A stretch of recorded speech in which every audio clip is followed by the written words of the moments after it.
Done. Pretty happy with it. I made a box. It's just a box, but instead of using hot glue, I used foil tape. Doing weird stuff, trying something new, right? So, at this point, I'm just going to hot glue the chest box into the form, and then cover it in resin, or cover it in. I use Rebound 25 for most of my molds. I'm really happy with most of Smooth On. So I'm not super worried about it making a perfect seal, because if some rubber does happen to spill behind this, it's not the end of the world, because the box, that's airtight, so it's not like it's going to fill up. So I'm probably going to end up using all of this. It's equal parts A and B by volume, and that's all I'm going to do now. Just going to mix a bunch of resin, or a bunch of rubber, pour it in. That's it. I may bring you in so you can see what I'm doing, but it'll probably be a down angle.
I am absolutely going to run out of rubber.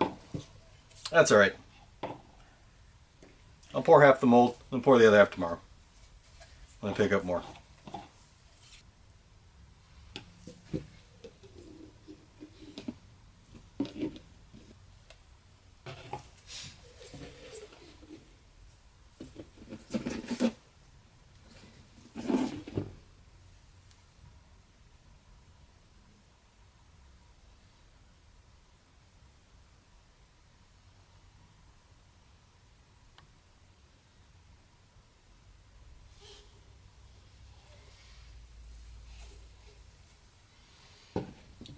That's it.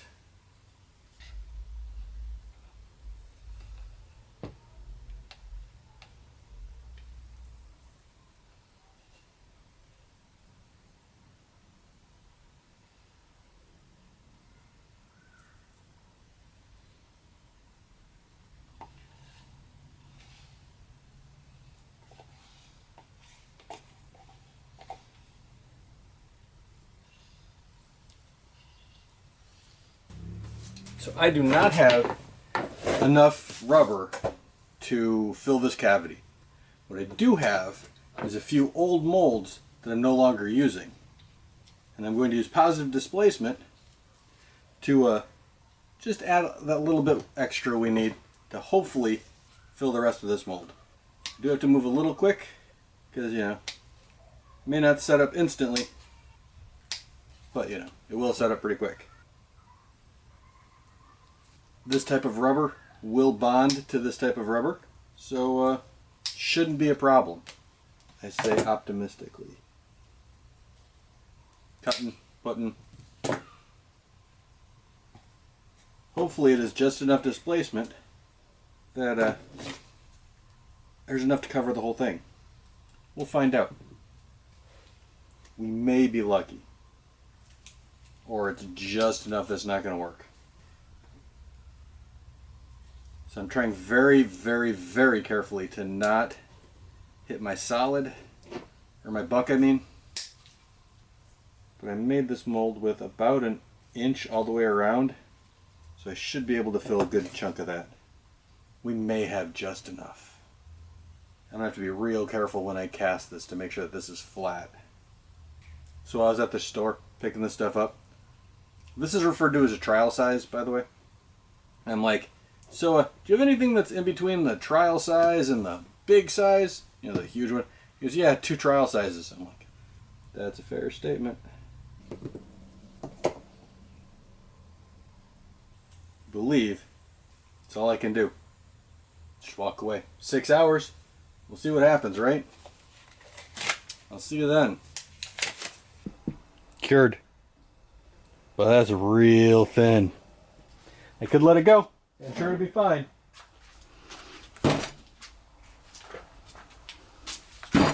But I picked up more. So when I finished last time, I mixed everything all together. That was super intentional, because that pulled right out.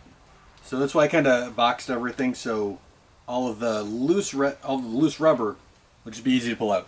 And if you get it quick enough, it comes right off. If you wait too long, I've noticed it bonds to the colored text pretty strong, which is weird, but you know what it is. So like I said, it cured. I could leave it. I'm not going to leave it, but I could leave it. Also, isopropyl alcohol rubs this stuff right off too. I'm going to put another on it. I could open it and see where we're at. I always tend to rush, right? Not going to do it this time. Yes, it means I'm not going to get to open this mold today. I'll have to open it tomorrow. It's not that big of a deal, right?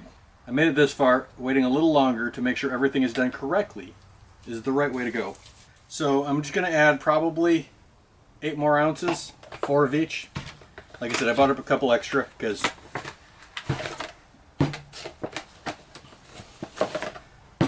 tired of running out. The 3 trial size is more expensive than the 1 bucket, and the bucket's the equivalent to 4 trial sizes. I absolutely hate the bucket. It's uncomfortable to use. I would rather pay a little extra for the convenience of using this. I'm sure I could probably, you know, pour it in or do something weird, but now the only problem with pouring it directly in like this is I have to be spot on with my measurements because there's no taking back out at this point. Luckily, I'm spot on with my measurements.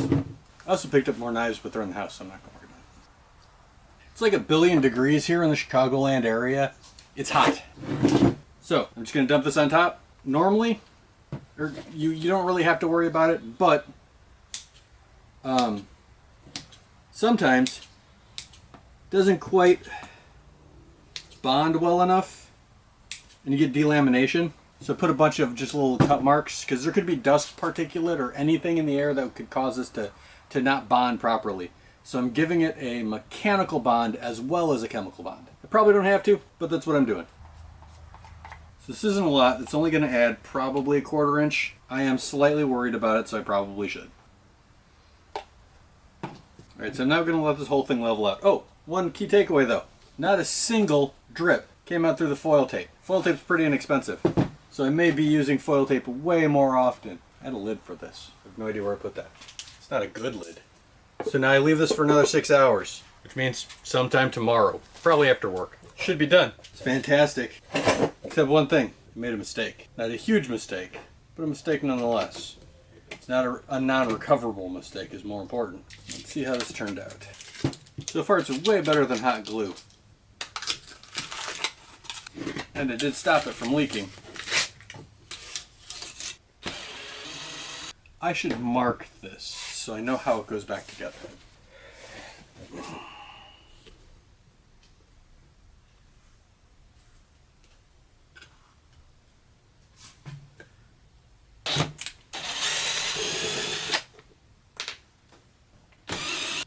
The only thing holding this thing together right now is just surface tension and a little bit of hot glue.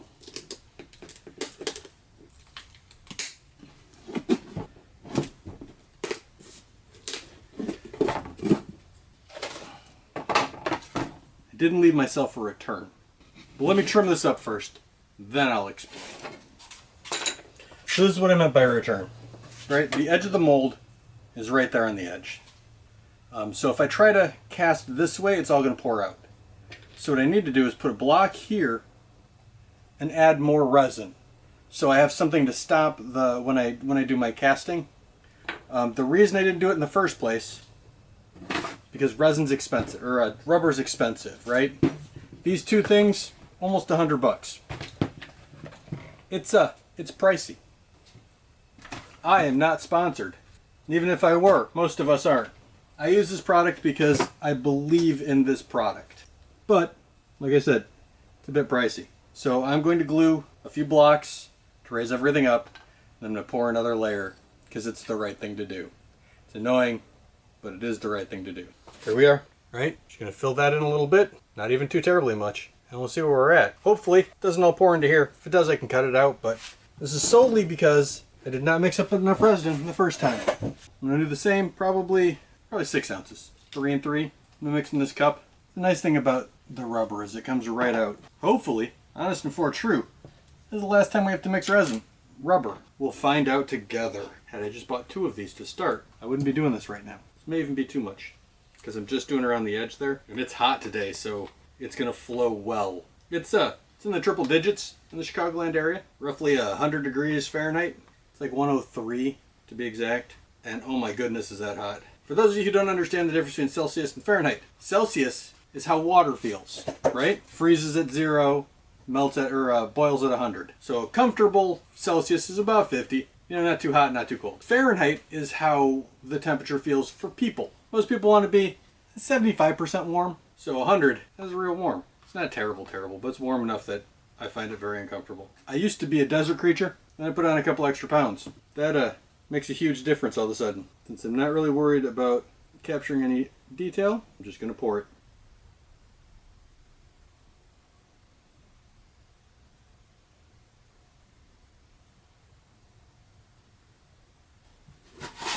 Now for reals, I'll leave it till tomorrow.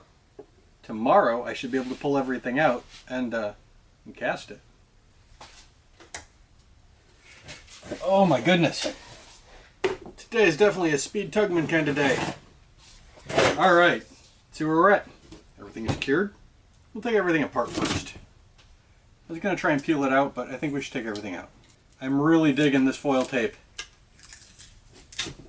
Neat. Easier to take off than hot glue. Seals better. I have a sinking feeling that this real quick video can be a real long video. It is super frustrating as a content creator. Weekly content is very difficult to make. The setbacks completely change the dynamic of what I'm doing. The whole thing wants to slide right out, right? Ah, neat. Let's see if we can get this thing out now. Key to making a mold pop out is to just find a loose edge and just work your way all the way around, right? You definitely want to get the whole perimeter done before you go messing with other things. This is the hole I wanted to pre-drill. Trying real hard not to rip the whole thing out. Feels like it's sticking in the top. It's probably because there's fibers in there. We've got more than enough a nub. That's all I needed. I just need an indication of where to drill, so we'll cut it. Good enough. It's alright. We don't need it to.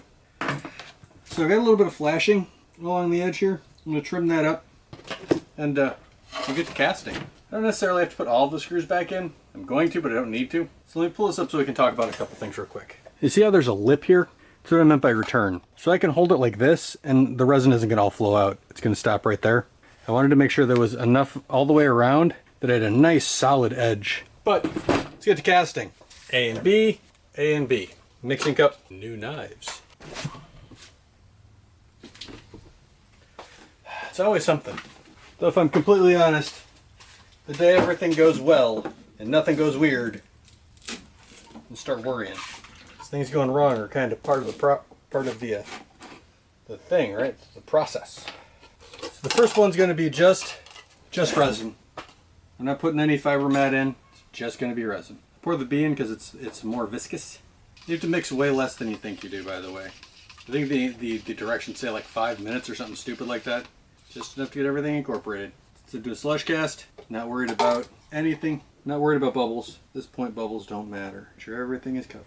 So like I said, with these edges like this, I can turn this way more than I could without it. There's one spot right in here, in this one, that doesn't want to get resin on it, which is why I'm rocking it back and forth like that. It's like dipping a candle. You just kind of want to keep coating the whole thing. It's going to start thickening soon. It's already starting to move way slower. First coat's where you get all your detail. Luckily this thing doesn't have much. Subsequent pours are going to be much thinner because I'm going to need considerably less. So it is now thick, like 3 C's thick. It's already starting to coalesce. It's also starting to change color, which means I am out of time to do anything neat with it. We're going to wait. So we're waiting until it gets just tacky. Now I'm going to start putting pre-cut fiber mat in. Anywhere I think I'm going to need a layer, a little reinforcement. It's very warm, what we want. Make sure the edges are nice and covered. I don't need it over the entire thing, which is why I'm only really focusing on the edges. Anywhere there's a crease. The resin will absolutely float through this. Actually, if anything, it'll help wick it. It's now gotten to the point where it's solid, so I'm not going to add any more until we add more.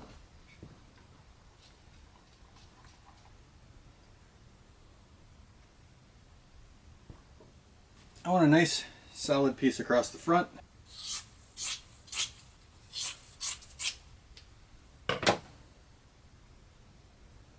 Something to keep in mind about fiber mat, it will move if it wasn't fully tacked down. Like this middle piece I just put down, it's sloshing all over everywhere. Which is okay. I only need it for a little bit of reinforcement. We're gonna give this a couple minutes, let it cure, and I'm gonna do the same thing a few more times. Made 4 of these loops. It's just stainless steel wire. This is the stuff I'm threading through. My the cabling I'm using. This is what I'm using to hold it on to me. And it fits through here pretty okay. It's a little big, not all of them are that big. So I need 4 of them. There's the 2 on the sides, that are gonna go this way, and then 2 on the front that are gonna go this way. It'll make sense in a minute, once they're in and cast. So I'm just trying to bend them so they will fit in to this, because they're about to be resined in place. I believe that was a tree branch. Hope it was a tree branch. It's a little warm for Santa. It's also dinner time, so a little loopy. The first resin pour normally gets tossed. You know, it's used to clean up the mold. I learn from the process. I figure out what I need to do for next time. The second time's usually much better. This one's probably not going to be any different, but a guy can hope, right? Let me set this up. I'll bring you in so I can show you what I'm doing.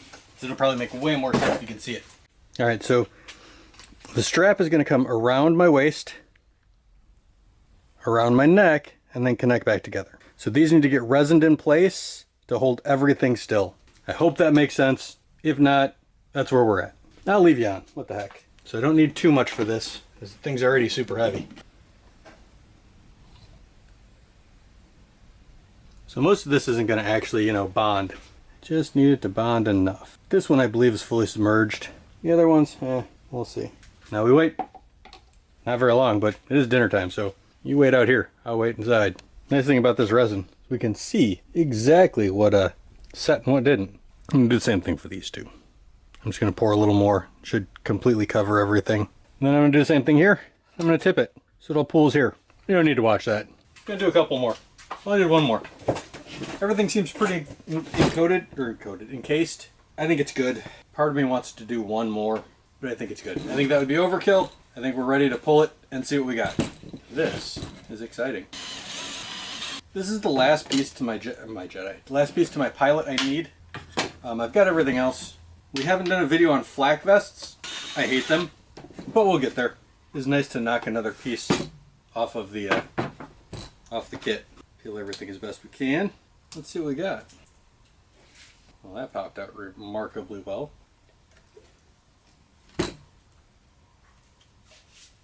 It's not terrible. It's hefty. It's durable, that's for sure. That's not bad. I'll have to sand the whole thing, make it nice and smooth, but that just might work. Neat. I'm a firm believer of leaving a mold populated. It means with resin in it. I'm not going to do that on this one because it's a lot of resin. But I am going to put it back in its box. These witness marks, super useful. Probably would not have been able to put it back together as well as I have, as often as I have without them. I'm going to lightly sand this and see where we're at. So that's it for now. Needs more sanding, a little bit of priming, painting, but it is perfect. I am super happy with it. I've already got the buttons and the knobby thing I know. Why didn't I put these on in the first place and just cast the whole thing as one? Well, I wanted, A, it's way easier and uses considerably less resin. And I kind of like having them separate. I already have the molds for these. It just seemed like kind of a waste. And if I want to do something different with this base, I still can. And I'm not locked into where everything is. If they put a couple extra greebles here or there in the new shows, I can adjust and adapt to that. Which is why I wanted a blank slate. I'm happy with it. It looks very, very good. Next time, we're going to paint it, prime it, finish it, make it 100%. It's a really long video already. And yeah, I don't want to waste any more time. So, this is your thing. Like and subscribe. Leave a comment. Share. Sharing videos makes a huge difference, especially to smaller channels. Your Colin Furz's, he doesn't need to share. He's got a lot of subscribers. I don't. Share would be nice. So, that's about it. I'll see you next time.